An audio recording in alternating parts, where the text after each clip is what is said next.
물이 새는 거는 마찬가지일 거란 말이에요. 아이고 마이크에 젖었네. 네, 안녕하세요. 시스템 창을 보는 것 시청모의 한준택입니다. 오늘 좀 특별한 이야기를 해드리려고 합니다. 여러분 스탠리 보온병 아시나요?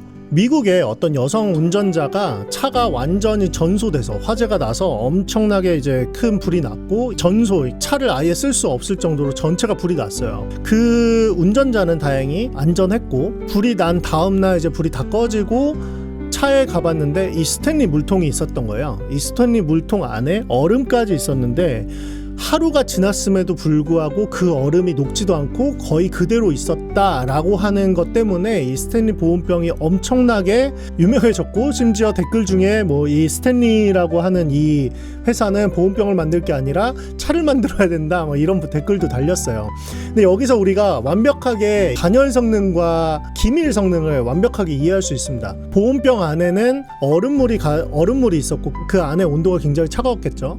그런데 밖에는 차가 전소가 됐으니까 어마어마한 화재가 있었던 거예요. 물론 그 불은 금방 꺼지긴 했겠지만 그 보온병 안에 있는 얼음이 다음 날에까지 유지가 됐다. 그러니까 밖에 뜨거운 공기, 따뜻한 공기가 안에까지 침투하지 못했다라는 거죠.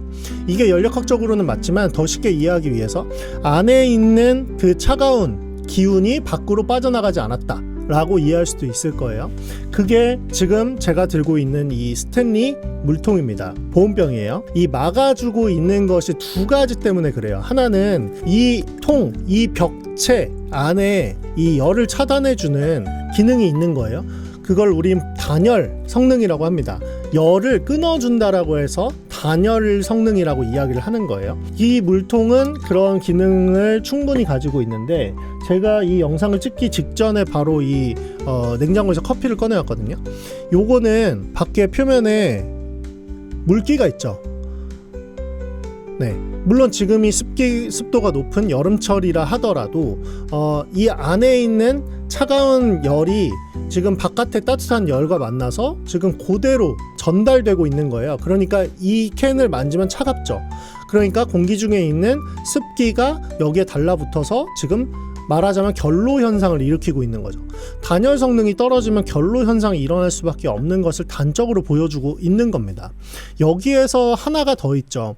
자, 이 벽체가 아무리 보온이 잘 되고 지금 저한테는 차가운 기운이 하나도 느껴지지 않아요. 단열 성능이 아무리 좋다고 해도 여기에 틈새가 있어서 혹은 이 뚜껑이 열려 있어서 공기가 직접적으로 들어갈 수 있으면 문제가 생기겠죠. 열이 전달되는 거예요. 단열 성능은 아무리 뛰어나도 틈새가 있기 때문에 단열 성능이 좋은 것을 기능을 제대로 하지 못한다. 그러니까 여기에 있는 공기가 통하는 것을 막아줘야 되는 거예요. 근데 이걸 손으로 막고 있을 수 없잖아요. 그것을 이 뚜껑 전체가 잘 막아주고 있어야 돼요. 그런데 만약에 이것을 제가 거꾸로 해서 이 물이 샌다 라고 하면은 기밀 성능이 떨어지는 거겠죠. 이건 기밀 성능이 완벽한 거죠. 창문에서도 기밀 성능이 완벽한 구조를 가지는 창문이 있습니다. 그것이 바로 이제 독일식 시스템 창호인데, 자, 그러면은 여기서 물이 떨어지지 않는 이 뚜껑 자체를 완벽하게 만들 수 있었던 이유가 뭘까요? 물론 일반 플라스틱 페트병도 뚜껑을 제대로 닫고 거꾸로 해놓으면은 새지는 않습니다. 하지만 그렇게 완벽하게 조합이 맞는, 그렇게 완벽하게 아구가 맞는 형태로 창문을 만들 수가 없어요. 왜냐하면 창문은 계속 움직이는 물체잖아요. 그러다 보니까 그 움직이는 유격도 다 커버할 수 있는 형태로 만들어져야 돼요. 그것이 바로 고무입니다. 이 뚜껑을 열어볼게요. 이 뚜껑을 열어보면, 여기 요 부분에, 여기 닿는 부분에 고무가 들어가 있어요. 그죠? 이 고무가 이렇게 눌리면서 완벽하게 차단을 해주는 거죠. 그래서 물이 셀 틈을 안 주게 되는 거죠. 더 닫을수록 완벽하게 물이 새는 틈을 막아주는 거예요. 이 고무 가스킷의 성능을 가장 잘 사용하고 있는 또 하나가 여러분도 많이 사용하시는 락앤락 제품인 거죠. 락앤락을 보시면 여기 뚜껑에 이렇게 파란색으로 다 이렇게 둘러져 있잖아요. 요게 다 고무 가스킷이에요. 여기는 하얀색으로 이렇게 둘러져 있는 이게 다 고무 가스켓입니다. 이 고무 가스켓을 활용을 해서 기밀 성능, 그러니까 물이나 공기가 새지 않게 막아주는 성능을 확보를 하는 겁니다. 얼마나 좋아요? 공기가 침투하지 못하고 물이 새지 않게 해서 음식을 담아내는 거잖아요. 그 성능, 그 기능을 창문에 적용을 제대로 한 것이 바로 독일식 시스템 창호입니다. 우리가 일반적으로 사용하는 슬라이딩 창문은 여기를 고무로 막을 수가 없어요. 이렇게 옆으로 미끄러지니까 고무를 이렇게 닿은 상태에서 미끄러뜨릴 수가 없잖아요. 빡빡하니까. 그래서 이 부분을 모헤어라고 하는 빗자루 같이 생긴 그런 재질로 막게 되는데, 그렇게 되면 이 모헤어가 찌그러지거나 갈리거나 눕히거나 형태가 변형이 돼서 아니면 떨어지거나 해서 이 창문에 그 공기가 통하지 않는 기능이 점점 떨어지는 거죠. 그러다 보니까 뭐가 유행해요? 창문 틈새 바람을 잡는 제품들, 싸고 좋다고 하는 제품들이 유행을 하기 시작합니다. 이게 무슨 상황이냐면, 기껏 큰 돈을 들여서 정말 나의 소중한 집을 만들어 놓고 거기에다가 창문 하나 잘못해놔서 몇천 원짜리로 이 마감을 다시 해야 되는 그런 상황인 거예요. 되게 안타까운 상황인 거죠. 자, 그러면 독일식 시스템 창호는 도대체 이 고무 가스켓을 어떻게 사용을 했느냐? 이게 독일식 시스템 창호의 단면이거든요. 여기, 여기, 여기, 그리고 유리 닿는 여기가 다 모헤어가 아닌 가스켓으로 압착되어 있다는 거예요. 이거를 열면 이렇게 있고, 이걸 닫으면서 압착하는 형태로, 말하자면 락앤락 뚜껑을 닫듯이 창문을 닫아 놓을 수가 있는 거예요. 그러니까 공기도 새지 않고 물도 새지 않고 그런 기능을 가지고 있는 게 독일식 시스템 창호입니다.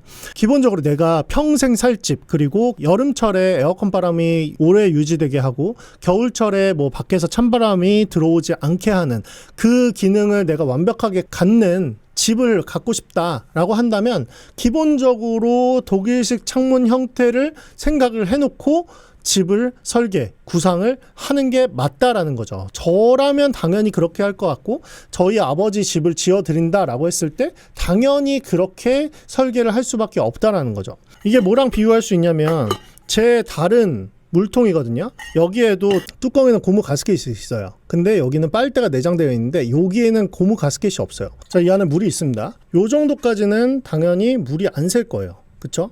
근데 여기를 넘어가면 어떻게 돼요? 물이 셀 수밖에 없죠. 여기서 셀 수밖에 없잖아요. 이게 기존 슬라이딩 창문의 구조일 수밖에 없다는 거죠.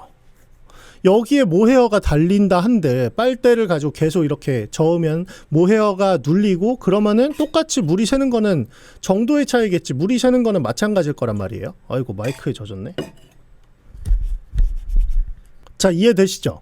요거를 데이터를 통해서 제가 조금 더 보여드릴게요. 우리나라에서는 이 기밀 성능에 대한 등급 자체가 굉장히 기준선이 낮아요. 한번 볼게요. 제가 예전에도 한번 보여드렸지만 이게 우리나라 기준의 기밀 성능 테스트 선입니다. 그리고 이게 독일 기준의 기밀 성능 테스트 선이에요. 우리나라는 1등급이 가장 높아요. 독일에서는 4등급이 가장 높아요. 우리나라 1등급 선이 100파스칼로 바람을 쐈을 때 10 정도의 공기가 새면 1등급이라고 쳐주는 거예요. 10 이하로.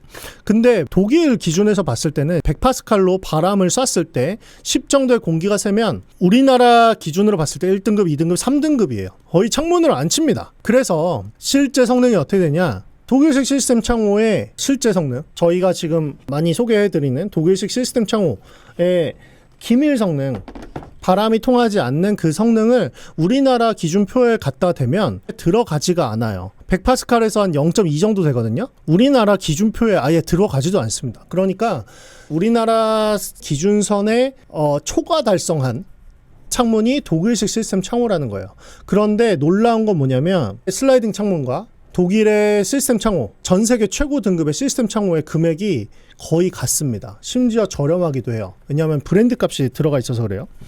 그러다 보니까 제가 물론 이 일을 하고 있기도 하지만 제가 이 일을 더 사명감을 가지고 사람들에게 알려드릴 수밖에 없어요. 여러분 오늘 제가 말씀드린 것이 잘 이해가 되지 않는다면 처음부터 다시 한번 보세요. 그러면은 이 뒷부분의 데이터가 조금 어렵게 느껴질 수도 있겠지만 다시 한번 보시면 다 이해가 되실 겁니다. 그래서 진짜 좋은 집을 짓는다고 한다면 물론 여러 가지를 다 한꺼번에 고려해야 되는 것이 맞지만 하한선이라는 게 있어요. 기본적으로 요거는 기본이지 라고 정해놓는 것들이 있잖아요. 예를 들면 뭐가 있을까요? 자동차를 샀는데 블랙박스가 기본 옵션, 블랙박스 내비게이션, 뭐 후방 카메라 뭐 이런 것들 요즘 기본 옵션으로 놓잖아요. 근데 이게 빠져 있으면 추가적으로 더 달아야 되는데 그거는 그 좋은 성능의 차의 어떤 품격을 떨어뜨리기도 하고 잘 작동을 하지 않는 경우도 많죠. 그리고 군더더기가 많고, 그것이 아니라 기본 옵션으로 생각을 하고 있는 것 중에 하나, 그것이 차로 생각했을 때 뭐 내비게이션, 블랙박스, 후방 카메라 뭐 이런 것들, 이제는 잘 옵션이라고도 생각하지 않는 그런 기본 빌트인이라고 생각하는 것들이 집의 개념에서 봤을 때는 저는 단연 독일식 창문이라고 생각을 하는 거예요. 그 이유가 바로 이런 데이터들 때문에 그렇습니다. 그래서 여러분들이 자재를 선택하는 데 있어서 품격을 높이시고 눈의 기준을 높이셔서 기본이 되는 것이 어느 정도 수준인 건지 여러분이 보실 수 있는